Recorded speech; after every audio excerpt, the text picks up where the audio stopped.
혹시 요즘 이런 경험을 해보신 적 있으신가요? 냉장고 문을 열고 한참 동안 내가 뭐 꺼내려 했지? 하고 멍하니 서 있거나 무엇인가 말하다가 갑자기 생각나지 않아 멈칫한 순간 말입니다.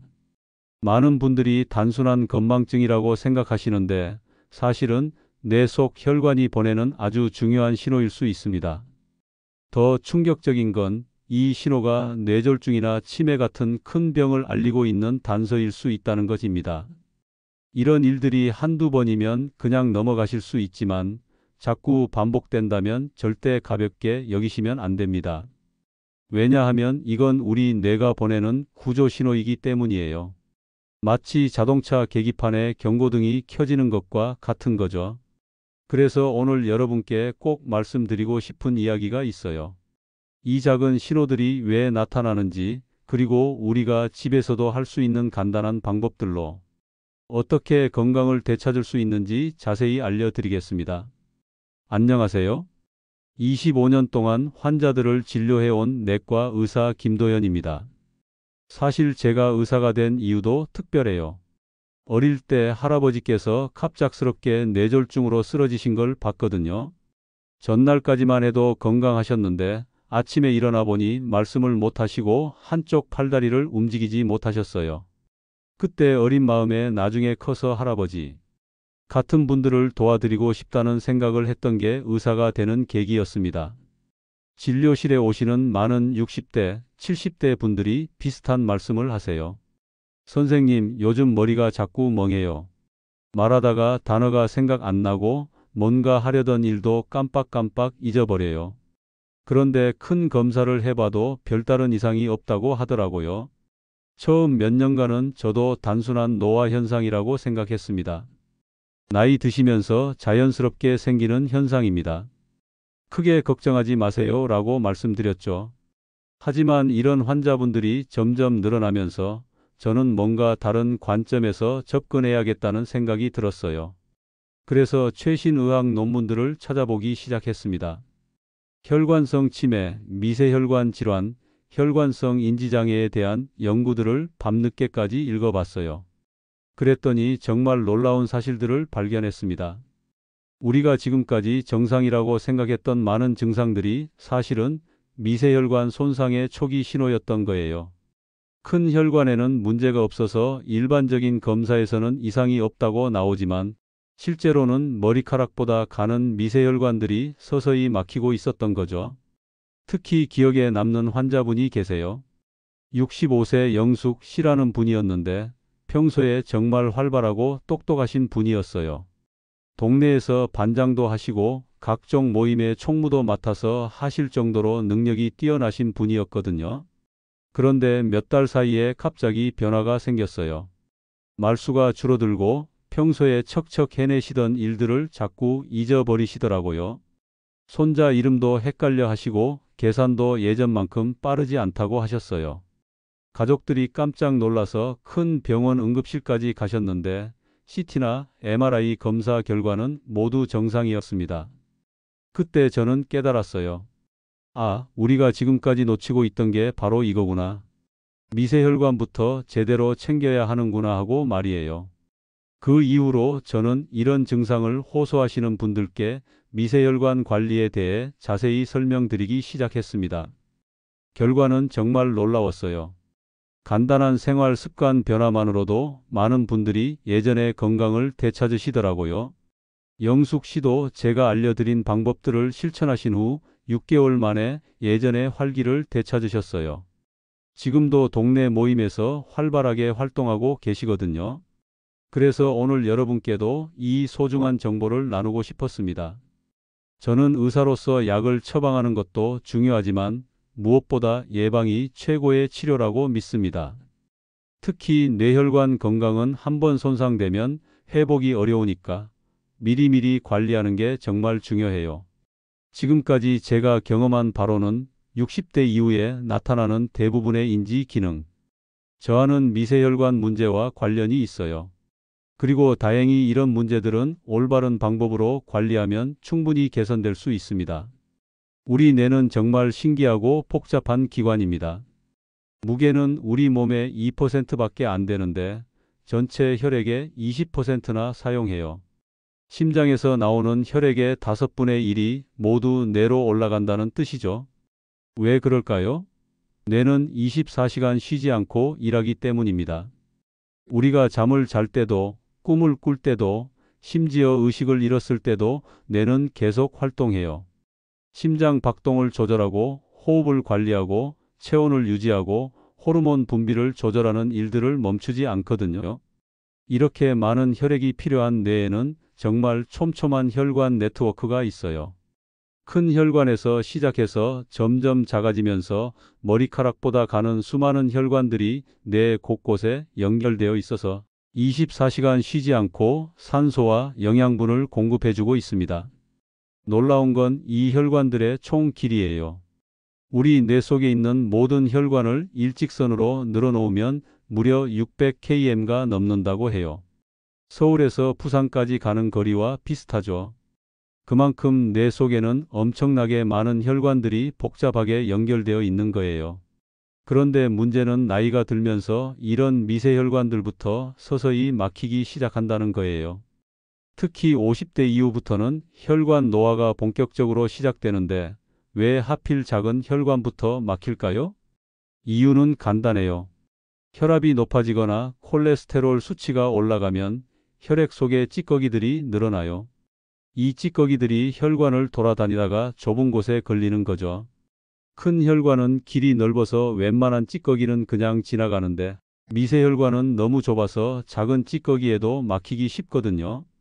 마치 큰 도로에서는 문제없이 지나가던 차가 좁은 골목길에서는 막히는 것과 같은 원리예요. 혈관도 마찬가지로 작은 통로일수록 막히기 쉬운 거죠. 처음에는 정말 미미한 증상부터 나타납니다. 말하다가 갑자기 단어가 생각 안 나고 뭔가 하려던 일이 기억 안 나고 머리가 무겁고 멍한 느낌이 들죠. 집중력도 예전만 못하고 책을 읽어도 내용이 머리에 잘 안 들어와요. 많은 분들이 나이 들어서 그런가 보다 하고 넘어가시는 경우가 많아요. 주변에서도 원래 나이 들면 그런 거야 라고 말하니까 대수롭지 않게 생각하시죠. 하지만 여기서 주의하셔야 합니다. 이런 증상들을 그대로 두시면 어떻게 될까요? 시간이 지날수록 막히는 혈관이 점점 더 많아져요. 처음에는 머리카락 하나 정도의 혈관이 막혔다면 몇 달 후에는 실 정도, 그 다음에는 볼펜심 정도, 나중에는 빨대 정도의 혈관까지 막히게 됩니다. 그러면서 뇌의 여러 부분에 산소와 영양 공급이 부족해지기 시작해요. 기억을 담당하는 해마 부분에 혈액 공급이 줄어들면 기억력이 떨어지고 언어를 담당하는 부분에 문제가 생기면 말하기가 어려워져요. 집중력을 담당하는 전두엽에 혈액이 부족하면 판단력이나 계획성이 떨어지죠. 더 심각해지면 뇌졸중이나 혈관성 치매로 이어질 수 있어요. 저는 진료실에서 이런 경우를 정말 많이 봤습니다. 처음에는 단순한 건망증으로 시작했는데 몇 년 후에 심각한 치매 진단을 받으시는 분들이 계세요. 특히 요즘은 코로나19 이후로 집에만 계시는 시간이 늘어나면서 운동 부족과 스트레스로 인해 혈관 건강이 더욱 나빠지고 있어요. 외출을 자제하시다 보니 자연스럽게 활동량이 줄어들고 답답한 마음에 짜고 기름진 음식을 더 많이 드시게 되죠. 게다가 혈관 질환은 처음에는 증상이 거의 없어서 침묵의 살인자라고 불려요. 심각해질 때까지 모르고 지내시는 경우가 많거든요. 그래서 더욱 무서운 거예요. 하지만 다행히 미세혈관은 큰 혈관보다 회복력이 좋습니다. 왜냐하면 미세혈관은 새로 만들어지는 능력이 있거든요. 의학 용어로 신생혈관 형성이라고 하는데 막힌 혈관 주변에 새로운 우회로를 만들어서 혈액 공급을 회복시키는 거예요. 올바른 방법으로 관리하시면 충분히 건강을 되찾을 수 있어요. 실제로 제가 진료한 많은 환자분들이 간단한 생활 습관 변화만으로도 놀라운 개선을 보이셨거든요. 중요한 건 너무 늦기 전에 시작하는 거예요. 혈관을 이해하시는 가장 쉬운 방법은 우리 집 수도관 시스템에 비유하는 거예요. 여러분 집에도 지하에서 올라오는 큰 수도관에서 시작해서 점점 작은 수도관들로 나뉘어서 부엌 싱크대, 화장실 세면대, 샤워기, 세탁기까지 연결되어 있잖아요. 만약 지하에서 올라오는 큰 수도관은 멀쩡한데 부엌 싱크대로 연결된 작은 수도관이 막히면 어떻게 될까요? 화장실이나 세탁기에서는 물이 잘 나오는데 싱크대에서만 물이 제대로 안 나오겠죠. 반대로 화장실 수도관이 막히면 부엌은 괜찮은데 화장실에서만 문제가 생기고요. 뇌혈관도 정확히 마찬가지입니다. 목에 있는 경동맥 같은 큰 혈관은 괜찮아도 뇌 속 구석구석 연결된 미세혈관이 막히면 그 부분에만 산소와 영양이 제대로 공급되지 않아요. 그러면서 그 부분이 담당하던 기능에 문제가 생기는 거죠.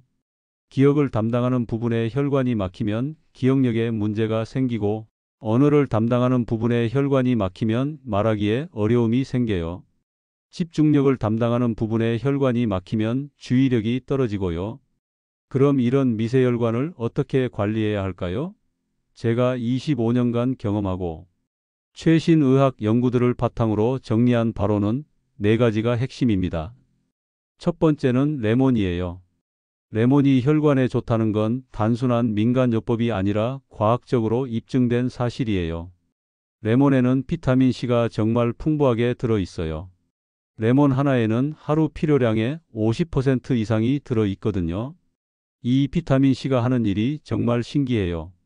우리 혈관 벽에 쌓인 나쁜 콜레스테롤이나 염증, 물질들을 마치 강력한 세정제처럼 깨끗하게 닦아내는 역할을 합니다.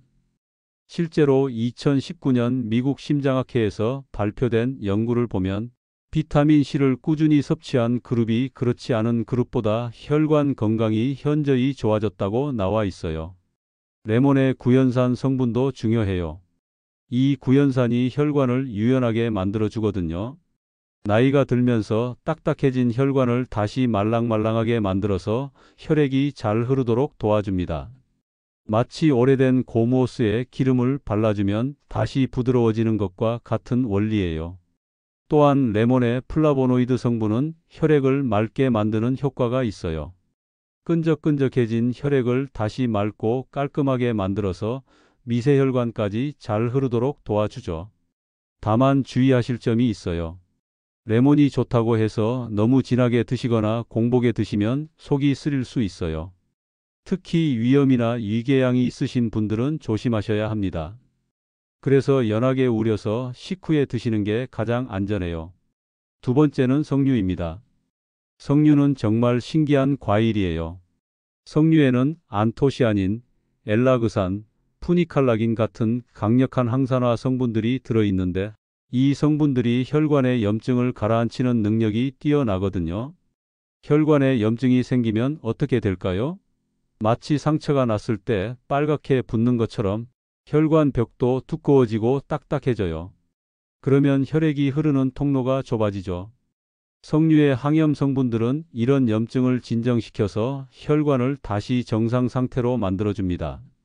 2020년 일환에서 발표된 연구를 보면 석류 주스를 12주간 꾸준히 마신 그룹이 그렇지 않은 그룹보다 혈관 염증 수치가 30% 이상 감소했다고 나와 있어요. 마치 불이 난 곳에 물을 뿌리는 소방수 같다고 생각하시면 돼요. 또한 석류는 혈압을 안정시키는 데도 도움이 됩니다. 석류의 칼륨 성분이 나트륨을 배출시켜서 혈압을 낮춰주거든요. 혈압이 높으면 미세혈관에 지속적으로 압력이 가해져서 손상되기 쉬운데 석류가 이런 압력을 줄여주는 거죠. 세 번째는 기름 관리예요. 많은 분들이 모르시는 사실인데 기름도 시간이 지나면 산패, 즉 썩습니다. 특히 참기름이나 들기름 같은 식물성 기름은 공기에 노출되면 빨리 변질돼요. 산패된 기름을 드시면 우리 몸에서 활성산소라는 나쁜 물질이 많이 만들어져요. 이 활성산소가 혈관을 공격해서 염증을 일으키고 손상시킵니다. 마치 철이 녹쓰는 것처럼 혈관도 산화되는 거죠. 그래서 기름은 반드시 작은 병에 담긴 신선한 걸 구입하셔서 개봉 후에는 냉장고나 서늘한 곳에 보관하시고 가능한 빨리 드시는 게 좋습니다. 특히 들기름은 개봉 후 3개월 이내에 다 드시는 게 좋아요. 올리브유나 들기름에는 오메가3 지방산이 풍부해요. 이 성분이 혈관 건강에 정말 좋거든요. 혈액을 맑게 만들고 혈관벽을 보호하는 역할을 합니다. 또한 좋은 콜레스테롤인 HDL 콜레스테롤을 늘려주고 나쁜 콜레스테롤인 LDL 콜레스테롤은 줄여줘요. 네 번째는 소금 관리입니다. 소금을 많이 드시면 혈압이 올라가는 건 다들 아시죠? 그런데 왜 혈압이 올라가는지 정확한 메커니즘을 아시는 분들은 많지 않아요. 소금을 많이 먹으면 우리 몸에서 혈액의 삼투압이 높아져요. 그러면 몸에서 물을 더 많이 붙잡아 두려고 해요. 그 결과 혈액량이 늘어나면서 혈관에 가해지는 압력이 높아지죠. 특히 미세혈관은 벽이 얇고 약해서 높은 압력을 견디기 어려워요. 마치 가는 빨대에 센 압력을 가하면 터지기 쉬운 것과 같은 원리입니다. 지속적으로 높은 압력을 받으면 미세혈관 벽이 손상되고 결국 막히게 되는 거예요. 세계보건기구에서는 하루 소금 섭취량을 5g 이하로 권하고 있어요. 그런데 우리나라 사람들의 평균 소금 섭취량은 하루 12g 정도로 권장량의 2배가 넘어요. 그래서 싱겁게 먹기가 혈관 건강을 위한 최고의 약이라고 할 수 있어요. 제가 직접 진료한 사례들을 자세히 말씀드릴게요. 이런 이야기들이 여러분께 희망과 용기를 드릴 수 있을 거라고 생각해요. 먼저 68세 성호 씨 이야기입니다. 성호 씨는 공무원으로 40년간 근무하시다가 퇴직 후에 아내와 함께 평화롭게 지내시던 분이었어요. 건강에도 자신이 있으셨고 등산이나 낚시 같은 취미 활동도 활발하게 하시던 분이었거든요. 그런데 작년 여름부터 이상한 일들이 생기기 시작했습니다. 평소에 말솜씨가 좋으시고 유머도 많으신 분인데 자꾸 말을 하다가 단어를 잊어버리시는 거예요. 처음에는 일주일에 한두 번 정도였는데 점점 자주 일어나더라고요. 특히 기억에 남는 에피소드가 있었어요. 손자가 놀러와서 할아버지 저 누구게요? 하고 장난을 쳤는데 성호 씨가 정말로 손자 이름이 생각나지 않아서 당황하셨던 거예요. 그때 가족들이 심각성을 느끼기 시작했어요. 처음에는 나이 들어서 그런가 보다 하고 넘어가셨는데 점점 심해지더라고요. 하루 종일 머리가 멍한 느낌이 들고 책을 읽어도 내용이 머리에 잘 안 들어온다고 하셨어요.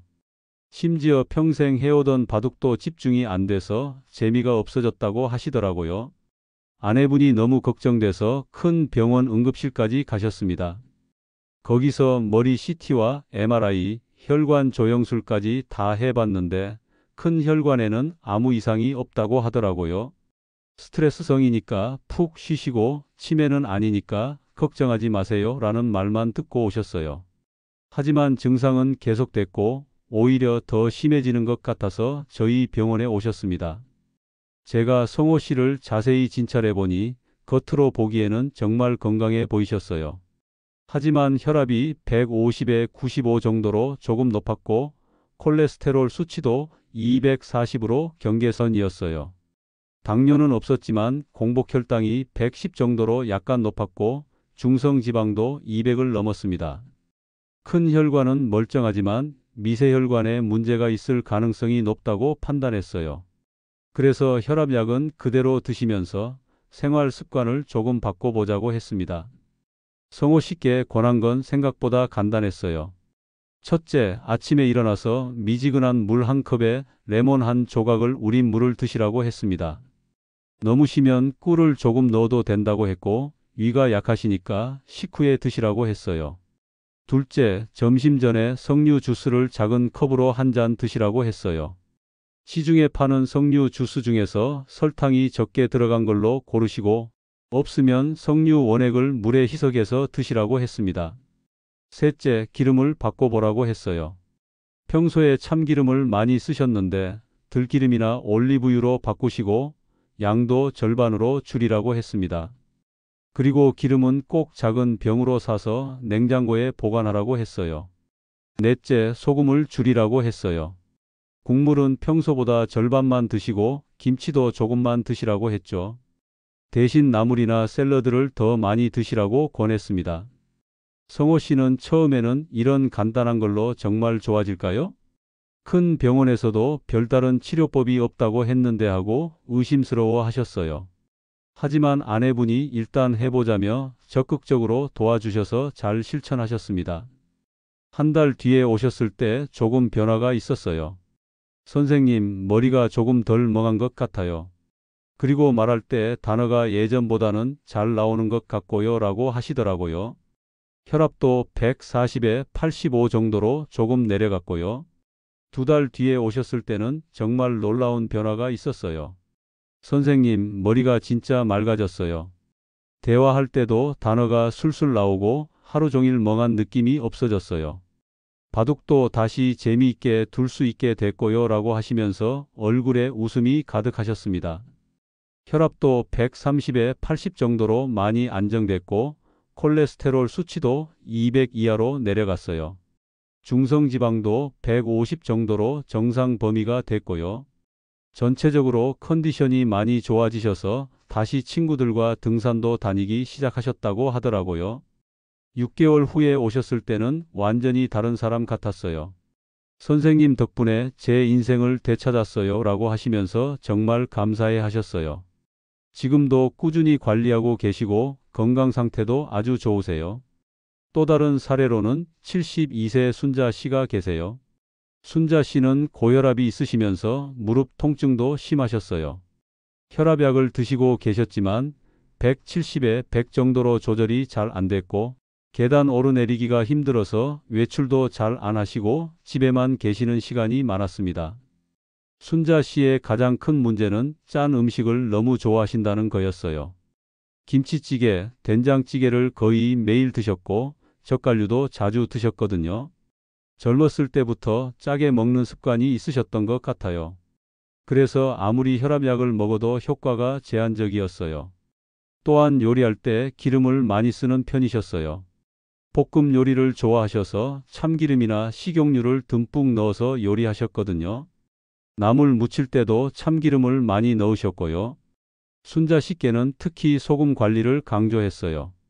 김치는 하루에 한두 점만 드시고 국물 요리보다는 나물이나 샐러드 위주로 드시라고 했습니다. 처음에는 음식에 맛이 없어서 어떻게 먹냐고 하셨지만 천천히 적응해 나가자고 말씀드렸어요. 대신 샐러드에는 들기름을 조금씩 뿌려서 드시라고 권했죠. 들기름의 고소한 맛이 싱거운 맛을 어느 정도 보완해 줄 수 있거든요. 그리고 양파나 마늘 같은 향신료를 더 많이 써서 맛을 내라고 했어요. 석류는 당뇨가 조금 있으셔서 양을 절반으로 줄여서 드시게 했고 레몬 물은 아침에만 드시라고 했어요. 무릎 때문에 운동이 힘드시니까 집에서 할 수 있는 스트레칭이나 의자에 앉아서 하는 운동을 알려드렸어요. 처음 한 달은 정말 힘들어 하셨어요. 선생님, 음식이 너무 맛없어서 먹는 게 재미가 없어요. 이렇게 사는 게 무슨 의미가 있나 싶어요 라고 하시더라고요. 하지만 딸분이 많이 도와주셔서 꾸준히 실천하셨습니다. 2달 뒤부터 변화가 나타나기 시작했어요. 혈압이 150에 90 정도로 내려가더니 3달 뒤에는 140에 85까지 내려갔어요. 무릎 통증도 줄어서 걸음걸이가 훨씬 가벼워지셨고 계단도 예전보다 쉽게 오르내리실 수 있게 됐어요.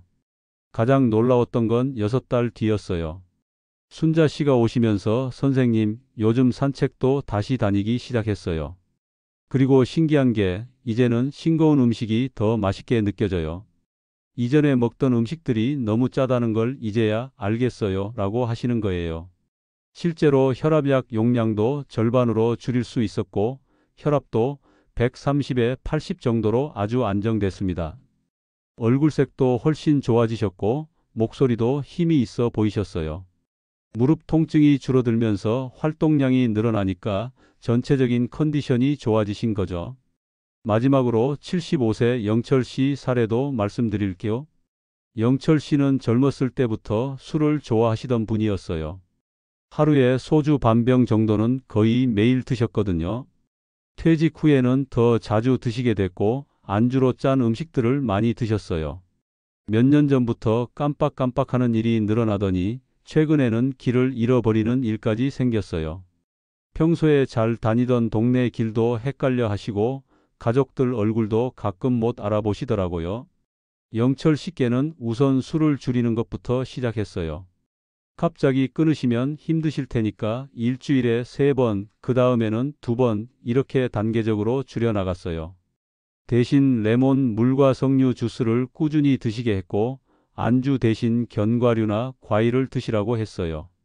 처음에는 별로 효과가 없는 것 같았어요. 하지만 3개월쯤 지나니까 조금씩 변화가 보이기 시작했어요. 길을 잃어버리는 일이 줄어들고 가족들과 대화할 때도 예전보다 또렷하게 말씀하시더라고요.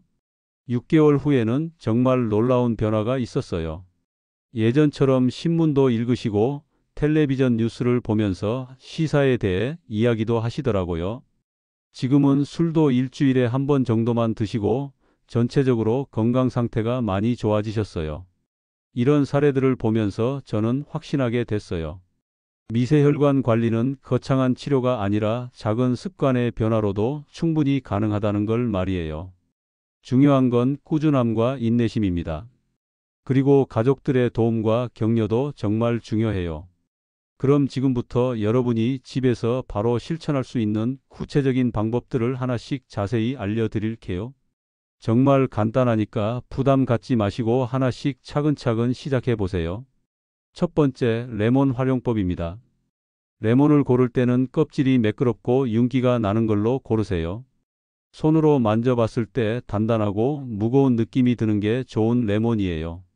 색깔은 너무 진한 노란색보다는 연한 노란색이나 약간 초록빛이 도는 게 더 신선해요. 레몬을 사오시면 깨끗이 씻어서 8등분 정도로 잘라두세요. 밀폐용기에 넣어서 냉장고에 보관하시면 일주일 정도는 신선하게 드실 수 있어요. 아침에 일어나서 미지근한 물 1컵에 레몬 한 조각만 넣어서 5분 정도 우려 드세요. 물 온도는 너무 뜨겁지 않게 하는 게 좋아요. 뜨거운 물에 넣으면 비타민C가 파괴될 수 있거든요. 그렇다고 너무 차가운 물도 좋지 않아요. 미지근한 정도가 가장 좋습니다.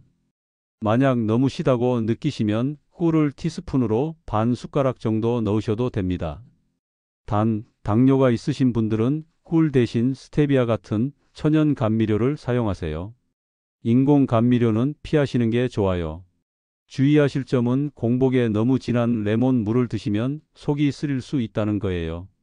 특히 위염이나 위궤양이 있으신 분들은 식후 30분 뒤에 드시거나 물을 더 많이 넣어서 연하게 드세요. 레몬 물을 마신 후에는 물로 입을 헹궈 주시는 것도 치아 건강에 좋습니다. 두 번째, 석류 섭취법이에요. 석류는 생과일로 드셔도 좋고 주스로 드셔도 괜찮아요. 생석류를 고르실 때는 껍질이 붉고 윤기가 나며 손으로 들어봤을 때 무게감이 있는 걸로 고르세요. 껍질에 상처가 없고 단단한 게 좋아요. 시중에 파는 석류 주스를 드실 때는 라벨을 꼼꼼히 확인하세요. 설탕이나 인공 감미료가 많이 들어있는 건 피하시는 게 좋아요. 가장 좋은 건 석류 원액 100%짜리를 구입하시는 거예요. 석류 원액은 그대로 드시면 너무 진하고 시니까 물에 희석해서 드시면 됩니다. 석류 원액 1스푼에 물 반 컵 정도 섞어서 점심 전에 드시면 좋아요. 하루에 작은 컵 1잔 정도가 적당합니다. 당뇨가 있으신 분들은 석류도 과당이 들어 있으니까 양을 절반으로 줄이시고 혈당을 자주 체크해 보세요. 석류를 드신 후 혈당이 많이 올라간다면 양을 더 줄이시거나 의사와 상의하시기 바라요. 석류는 혈액순환에 도움이 되는 시간대에 드시는 게 좋아요. 아침에 레몬 물을 드시고 나서 2-3시간 후 점심 먹기 30분 전 정도가 가장 효과적이에요. 세 번째, 기름 관리 방법입니다. 우선 참기름 사용량을 절반으로 줄이세요. 참기름은 향을 내는 정도로만 사용하시고 주로 요리할 때는 들기름이나 올리브유를 사용하시는 게 좋아요. 들기름을 고를 때는 꼭 작은 용기에 담긴 걸로 구입하세요. 500ml보다는 250ml 정도가 좋아요. 큰 용기로 사면 다 쓰기 전에 산패될 가능성이 높거든요. 개봉 후에는 반드시 냉장고에 보관하시고 3개월 이내에 다 드시는 게 좋습니다. 들기름은 열에 약하니까 생으로 드시는 게 가장 좋아요. 샐러드에 뿌리거나 나물 무칠 때 사용하시면 됩니다. 볶음 요리를 하실 때는 올리브유를 사용하세요. 올리브유는 엑스트라 버진 올리브유를 추천해요. 이것도 어두운 병에 담긴 걸로 고르시고 햇빛이 들지 않는 서늘한 곳에 보관하세요. 투명한 병에 담긴 올리브유는 빛에 의해 쉽게 산패될 수 있어요. 기름을 사용할 때는 양을 조절하는 게 중요해요. 볶음 요리를 할 때 팬에 기름을 두르는 정도면 충분해요. 너무 많이 넣으면 칼로리도 높아지고 소화에도 부담이 됩니다. 네 번째, 소금 줄이기 실천법입니다. 이게 가장 어려우면서도 가장 효과적인 방법이에요. 갑자기 확 줄이시면 음식이 맛없어서 힘드실 테니까 단계적으로 줄여나가세요. 첫 주에는 국물을 평소의 4분의 3만 드세요. 국그릇에 국물을 다 담지 마시고 조금 덜 담아서 드시는 거예요. 둘째 주에는 반으로 줄이시고 셋째 주부터는 국물 대신 국건더기 위주로 드시는 거예요. 김치도 마찬가지로 하루에 두세 점에서 시작해서 점차 줄여나가세요.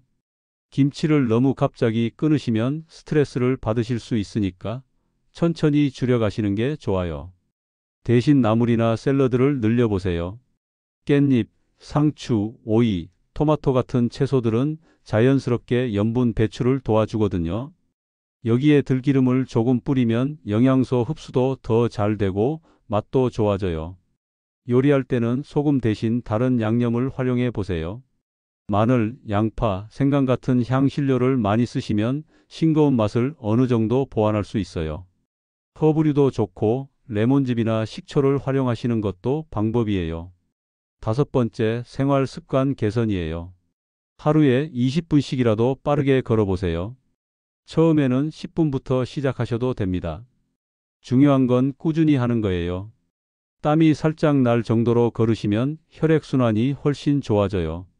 걷기 운동을 할 때는 편한 신발을 신으시고 무리하지 마세요. 처음에는 집 주변을 천천히 걸으시다가 점차 거리를 늘려가시면 됩니다. 날씨가 좋지 않을 때는 집 안에서 제자리 걷기를 하셔도 효과가 있어요. 잠자리 시간도 중요해요. 밤 11시 전에는 주무시려고 노력해 보세요. 수면 중에 우리 몸이 혈관을 회복시키는 작업을 하거든요. 충분한 수면을 취하셔야 혈관도 건강해집니다. 잠들기 2시간 전에는 스마트폰이나 텔레비전을 보지 마세요. 블루라이트가 수면을 방해할 수 있어요. 대신 가벼운 독서나 명상, 스트레칭을 하시면 좋습니다. 스트레스 관리도 필수예요. 스트레스를 받으면 혈압이 올라가고 혈관에 염증이 생기기 쉬워요. 좋아하시는 취미 활동을 하시거나 친구들과 대화를 나누시거나 가벼운 독서를 하시는 것도 도움이 됩니다.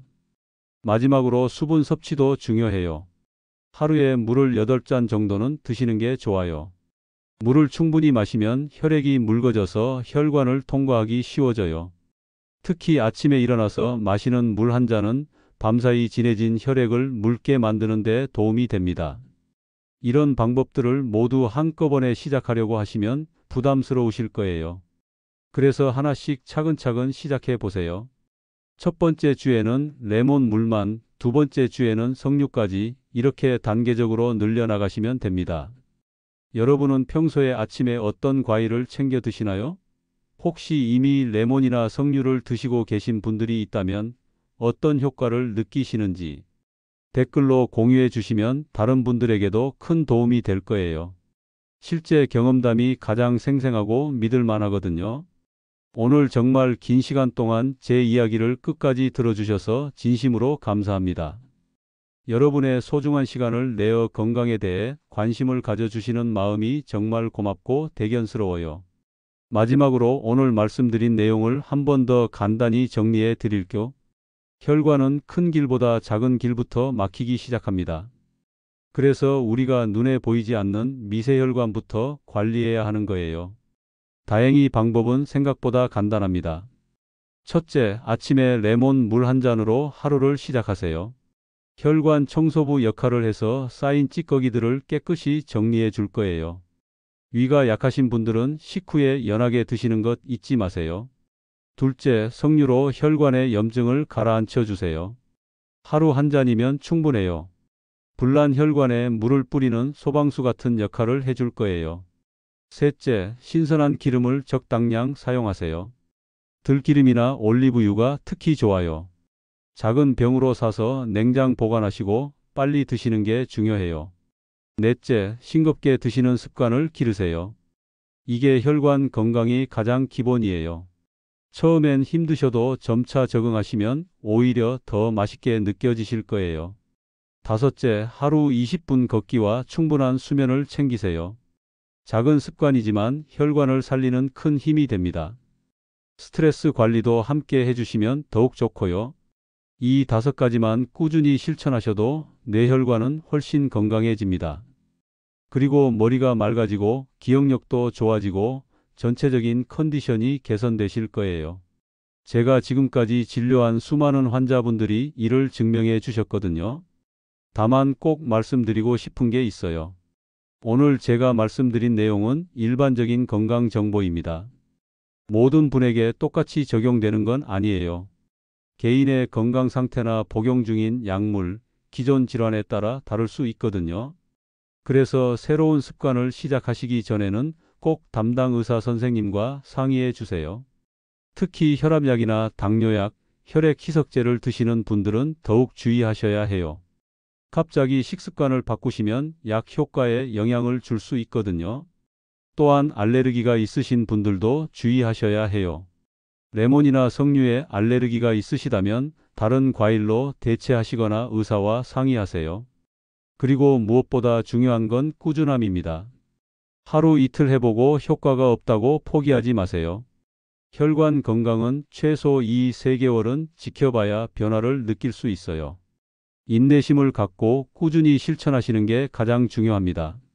마지막으로 건강은 혼자 관리하는 것보다 가족이 함께 할 때 더 효과적이에요. 배우자분이나 자녀분들과 함께 건강한 식습관을 만들어 나가시면 더욱 좋겠어요.